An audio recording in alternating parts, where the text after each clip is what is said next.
Indo British advanced pain clinic నొప్పి మాయం surgery దూరం ఫర్ అపాయింట్మెంట్స్ 9155515563.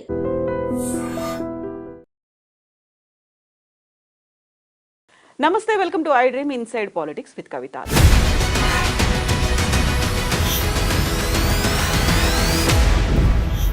తెలంగాణలో ఇప్పుడు హాట్ టాపిక్గా నిలుస్తోంది ఎవరు అరెస్ట్ అవుతారు అనేది. ఇందుకు సంబంధించి సీఎం రేవంత్ రెడ్డి ఫార్ములా ఈ రేసింగ్లో కేటీఆర్ ముద్దాయి గవర్నర్ ఆదేశాలు ఇస్తే అనుమతిస్తే చాలు అరెస్ట్ అవుతారని సీఎం రేవంత్ రెడ్డి చెప్తుంటే, అమృత్ స్కీమ్లో స్కామ్ జరిగింది అంటూ కేంద్రానికి ఫిర్యాదు చేయడానికి వెళ్ళినటువంటి కేటీఆర్ అరెస్ట్ అవ్వక తప్పని పరిస్థితి సీఎం రేవంత్ రెడ్డికి ఉందంటున్నారు. అసలు కేటీఆర్ ఢిల్లీకి ఎందుకు వెళ్లారు, ఎవరితో వెళ్లారు, బీజేపీతో లాబియింగ్ జరుగుతోంది అనే మాటని ఎందుకని కాంగ్రెస్ పార్టీ చెప్తోంది? మనతో పాటుగా ఉన్నారు పొలిటికల్ అనలిస్ట్ ప్రకాష్ గారు.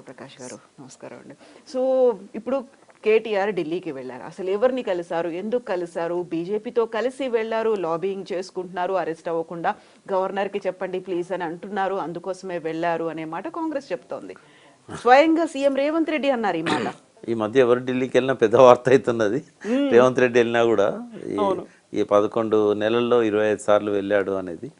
సరే, ఢిల్లీ వెళ్ళడంలో వ్యక్తిగత ప్రయోజనాలు ఉంటే ఉండొచ్చు, బట్ ఒక కాజ్ అయితే మనకు కనబడతా ఉంది. ఆయన ఈ అమృత్ దాని మీద టెండర్స్లలో గోల్మాల్ జరిగింది, అదే కంప్లైంట్ ఇవ్వడానికి వెళ్ళినా అన్నాడు. అక్కడ కంప్లైంట్ ఇచ్చిండు, వచ్చాడు. అరెస్ట్ కాకుండా ఎన్ని రోజులు తప్పించుకుంటాడు? ఒకవేళ నిజంగానే ఈ ప్రభుత్వం అరెస్ట్ చేయాలని చెప్పి కృత నిశ్చయంతో ఉందనుకుందాం. ఏమన్నా ప్రొసీజరల్ ల్యాప్సెస్ ఉన్నప్పుడు అరెస్ట్ చేయడానికి గవర్నర్ పర్మిషన్ ఇవ్వరు. ఎందుకంటే ఆయన ఇక ఇవాళ అసెంబ్లీలో ఎమ్మెల్యేగా, సీనియర్ ఎమ్మెల్యేగా ఉన్నాడు. ఇటువంటి వాళ్ళని అరెస్ట్ చేయాలంటే చాలా ప్రొసీజర్ ఉంటుంది. రెండవది ఏంటంటే, గతంలో సుప్రీంకోర్టు తీర్పులు, హైకోర్టు తీర్పులు ఉంటాయి. కొన్ని చట్టాలలో నిబంధనలు పర్మిట్ చేయవు, ఆర్టికల్ 17A అనేది ఉంటుంది, ఇవన్నీ ఉంటాయి. కాబట్టి గవర్నర్ దాన్ని స్టడీ చేస్తున్నాడేమో బహుశా. గవర్నర్ గారు కూడా ఒక మారుమూల త్రిపుర ప్రాంతం నుంచి వచ్చాడు ఇక్కడికి. అక్కడి వ్యక్తి అతను. సో కొంత లా కన్సల్టేషన్ అనేది ఎవరికైనా తప్పదు. గవర్నర్ అయినంత మాత్రాన పూర్తిగా రాజ్యాంగం మీద, చట్టాల మీద 100% గ్రిప్ ఉండదు. వాళ్ళు కన్సల్ట్ చేస్తారు. 15 రోజులు పట్టచ్చు, నెల రోజులు పట్టచ్చు. ఒకవేళ అరెస్ట్ చేయడం అనేది అవసరము, అలా లోపాలు కనబడుతున్నాయి, on the face of the రికార్డే తప్పులు ఉన్నాయి అని అనుకున్నప్పుడు విచారణ కోసం డెఫినెట్గా అరెస్ట్ చేయమని చెప్పి ఆదేశాలు ఇస్తారు. లేదా విచారణ చేసి మీకు ఏమన్నా సాక్ష్యాధారాలు ఉంటే అప్పుడు ఆలోచిద్దామని చెప్తారు. బట్ ఒక్కటి ఏంటంటే, ఈ ప్రభుత్వాలు కక్ష తీర్చుకునే వైపుగా, అంటే రేవంత్ రెడ్డి 10 ఏళ్ల కింద ఈ టీఆర్ఎస్ ప్రభుత్వం ఆయన అరెస్ట్ చేసింది, ఆయనకేమో రెడ్ హ్యాండెడ్గా ఎవిడెన్స్ ఉంది కాబట్టి ఆయన ఇప్పుడు అరెస్ట్ అయ్యాడు. ఓటుకున్నోటు కేసులో జైల్లో పోయాడు, చాలా రోజులు జైల్లో ఉన్నాడు, బయటకు వచ్చాడు. నన్ను అరెస్ట్ చేశారు అనే కక్ష కనుక ఆయన మనసులో పెట్టుకున్నట్టయితే అది కేస్ టు కేస్ డిఫరెంట్గా ఉంటుంది. కేటీఆర్ అట్లా మీకు రెడ్ హ్యాండెడ్గా దొరికిండు అనుకోండి, అరెస్ట్ చేసుకోవచ్చు, ఎవరు వద్దంటున్నారు. బట్ ఇందులో అటువంటి ఇది కనబడతలేదు. హెచ్ఎండిఏ అనేది ఒక ఏజెన్సీ. ఆయన senior IAS officer Arvind Kumar ఆయన నోట్ రాశాడు, ఆ నోట్ చూసి నేను సంతకం పెట్టాను, నాకు ఆ పవర్స్ ఉన్నాయి అని ఆయన అంటున్నాడు. పవర్స్ ఉన్నాయా లేవా అనేది విచారణ అయితే జరగాలి. పవర్స్ లేకున్నా ఆయనే పెద్ద అమౌంట్ కదా, అంత అమౌంట్ ఆయన రిలీజ్ చేశాడు అని అంటే తప్పు అవుతుంది. ఆయన ప్రెస్ మీట్ నేను ఫాలో అయినాను. ఆయన చెప్పింది చాలా నీట్గా ఉన్నది, నాకు ఆ పవర్స్ ఉన్నాయి, క్యాబినెట్ నిర్ణయం అక్కర్లేదు, అటానమస్ కాబట్టి చైర్మన్గా సీఎం గారు ఉంటారు, వైస్ చైర్మన్కే ఈ పవర్స్ ఉంటాయి. అదేమీ మాటపూర్వకంగా జరగలేదు, రాతపూర్వకంగా జరిగింది.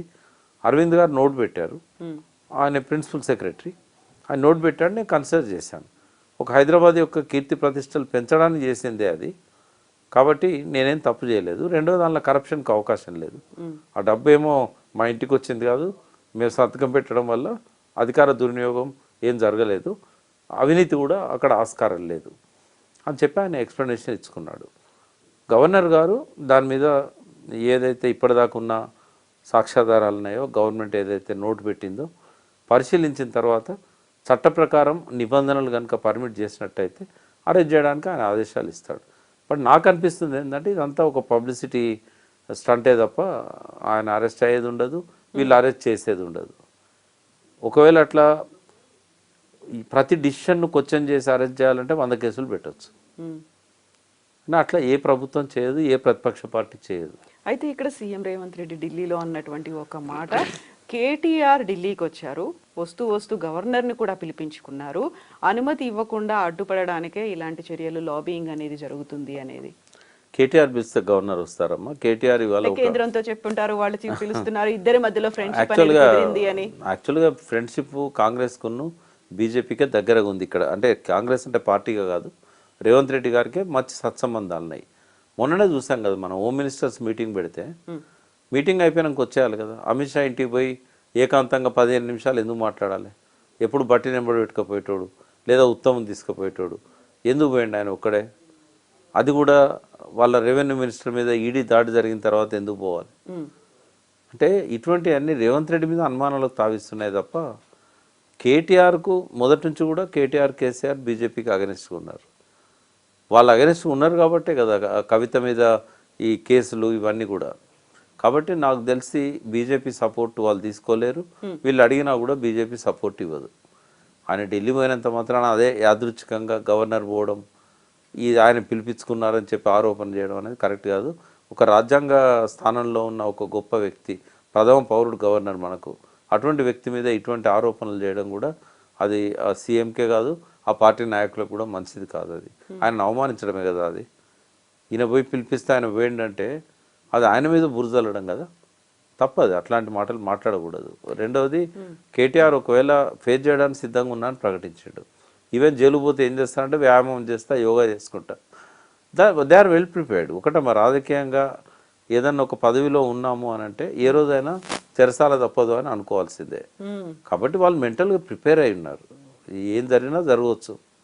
కాబట్టి ఇవన్నీ ఏంటంటే పబ్లిక్లో ఒక సెన్సేషన్ క్రియేట్ చేయడానికి పనికొస్తాయి, మీడియా అటెన్షన్ తీసుకోవడానికి పనికొస్తాయి తప్ప నిజంగా నాకు తెలిసి అయితే అరెస్ట్ చేయడం జరగదు, అరెస్ట్ చేయాలనే తలంపు కూడా ఉండదు. కేటీఆర్ కూడా ఒక మాట అన్నారు, అమృత్ స్కీమ్కి సంబంధించి స్కామ్ జరిగింది, జార్ఖండ్లో హేమంత్ సోరెన్ ఎలా అయితే అరెస్ట్ అయ్యారో అలా రేవంత్ రెడ్డి కూడా అరెస్ట్ అవుతారు అనే మాట. అంటే స్కాములు జరుగుతాయి. ఒకటి, స్కాములు జరిగినప్పుడు ఆధారాలు దొరకడం కష్టం. చాలా మెచ్యూర్డ్ ఉంటారు ఈ విషయంలో. ఐఏఎస్ ఆఫీసర్స్ని అడుగుతారు, ఇది చేస్తే మనకేమన్నా ఇబ్బంది అవుతుందా, ఇదేమన్నా ఇల్లీగలా, దీన్ని దొరకకుండా చేయాలంటే కూడా ఏం చేయాలనేది కూడా వాళ్ళే చెప్తారు. లూప్ హోల్స్ కూడా ఉంటాయి. సోరెన్ ఏంటంటే బీజేపీకి అక్కడ హోల్డ్ కావాలి, ఎలక్షన్స్ వచ్చినాయి జార్ఖండ్, దాన్ని దృష్టిలో పెట్టుకొని ఆయన మీద అరెస్ట్ అనేది జరిగింది. స్కామ్ ఉన్నదా లేదా తర్వాత విషయం. అక్కడ బీజేపీని బలోపేతం చేసే క్రమంలో తీసుకున్న డిసిషన్ అది. ఒకవేళ ఇక్కడ స్కామ్ ఉన్నా కూడా ఇమ్మీడియట్గా రేవంత్ రెడ్డికి వచ్చిన ప్రమాదం ఏం లేదు. ఆ స్కామ్ పెట్టి వెంటనే అరెస్ట్ చేయడం కానీ ఇట్లాంటిది కానీ ఏమీ జరగదు. ఎందుకంటే అంత దూరం కాలే వాళ్ళ సంబంధాలు. నేను ఇంకొక కోణం చెప్తాను. ఇవాళ కాంగ్రెస్కు భౌతికంగానే దగ్గరగా ఉన్నాడు రేవంత్ రెడ్డి, మానసికంగా చంద్రబాబు నాయుడు దగ్గరగా ఉన్నాడు. చాలాసార్లు చెప్పాను నేను. ఐజాన్ టుడే కూడా అదే పరిస్థితి. చంద్రబాబు తనకు బాగున్నాడు కాబట్టే బీజేపీ వాళ్ళ ప్రభుత్వం కేంద్రంలో ఉందంటే చంద్రబాబు దయ వల్ల ఉంది. కాబట్టి రేవంత్ రెడ్డికి చంద్రబాబుకు సత్సంబంధాలు ఉన్నంతకాలం చంద్రబాబు రేవంత్ రెడ్డి నిలబెట్టడానికి ప్రయత్నం చేస్తాడు, ఏ స్థాయికైనా వెళ్తాడు. ఆయనకంటే లాయల్ వ్యక్తి తెలంగాణ తెలుగుదేశంలో ఎవరు లేరు ఆయనకి. రేపు ఒకవేళ కాంగ్రెస్లో రేవంత్కు ముప్పు వస్తే ఆ కూటమికి నాయకత్వం వహించబోయే వ్యక్తి రేవంత్ రెడ్డి.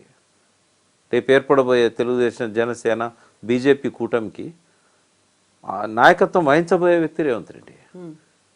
కాంగ్రెస్ ఎప్పటికీ కూడా ఆయనకు సేఫ్ ప్లేస్ కాదు. చాలా క్లెవర్ పొలిటీషియన్ ఆయన, కీడించి మేలేస్తాడు. కాబట్టి బీజేపీ వాళ్ళ ప్రభుత్వాలను కూలుస్తున్నది అనేది చిన్న పిల్లవాడికి కూడా తెలుసు. కాబట్టి రేవంత్ రెడ్డి తన జాగ్రత్తలు తను ఉన్నాడు. పార్లమెంట్ ఎలక్షన్లప్పుడే మనం మాట్లాడుకున్నాం, కావాలని డమ్మీ క్యాండిడేట్లను పెడుతున్నాడని నేను ఆధారాలతో సహా చెప్పాను.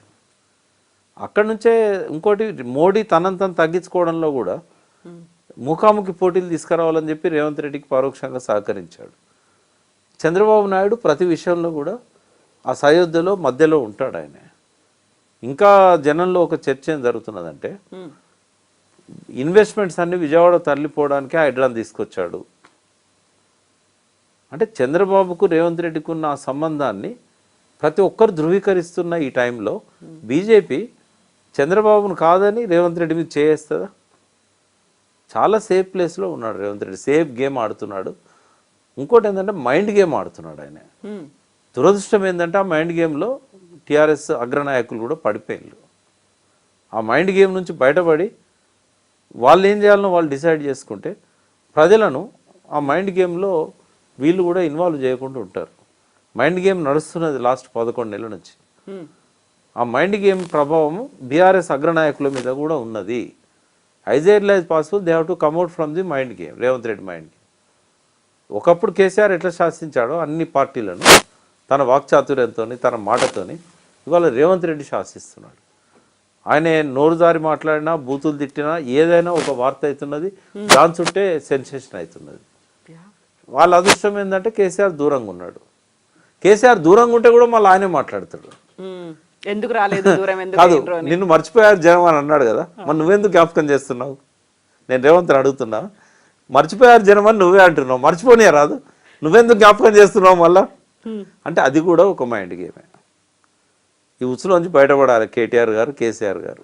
అయితే ఇప్పుడు మరీ సడన్ గా వినిపించింది ఫోన్ ట్యాపింగ్ కేసుకి సంబంధించి. మొన్నటిదాకా పోలీసులు లేకుంటే పోలీసు ఉన్నతాధికారులు వీళ్ళందరిది వస్తే ఇప్పుడు చిరుమర్తి లింగయ్యకు నోటీసులు ఇచ్చారు పోలీసుల ముందు విచారణకు హాజరవ్వమని. దీంతో పాటుగా బీఆర్ఎస్ చెందిన 4 మాజీ ఎమ్మెల్యేలకు కూడా నోటీసులు ఇచ్చారు అని. ఆ దిశగా కూడా నరుక్కుంటూ ఏమన్నా వస్తున్నారా? అంటే దాన్ని లైవ్లో ఉంచడానికి చేస్తున్న ప్రయత్నం ఇది. ఓకే, ఫోన్ ట్యాపింగ్కి ఎమ్మెల్యేలకు ఏం సంబంధం ఉంటుందమ్మా? అంటే ఆయనే వెళ్ళి డైరెక్ట్ గా ఈ స్థానికంగా ఉన్నటువంటి నేతల ఫోన్లు ట్యాప్ చేయమని ప్రభాకర్ రావు గారి దగ్గరికి వెళ్ళారు అనేది చేస్తారా వాళ్ళు? ఇప్పుడు ప్రభాకర్ రావు గారి స్టేచర్ ముందట ఒక ఎమ్మెల్యే చాలా చిన్నది. ఆయన సీఎంకు జవాబుదారీగా ఉంటాడు, హోమ్ మినిస్టర్కి జవాబుదారీగా ఉంటాడు, డీజీపీకి జవాబుదారీగా ఉంటాడు, హోమ్ సెక్రటరీకి జవాబుదారీగా ఉంటాడు. ఎమ్మెల్యేలు పోయి రిక్వెస్ట్ చేస్తే ఫోన్ ట్యాపింగ్ చేస్తాడు ఆయన? అంటే ఏదో చెప్పి వాళ్ళను కొంతకాలం పాటు ఇది లైవ్లో ఉంచడానికి జరుగుతున్నదే. మరి ఇంతమంది తీసుకొచ్చినప్పుడు ప్రభాకర్ రావుని తీసుకురాలేకపోయారు? ఇంటర్పోల్ పోయి ఆయన తీసుకురావచ్చు కదా.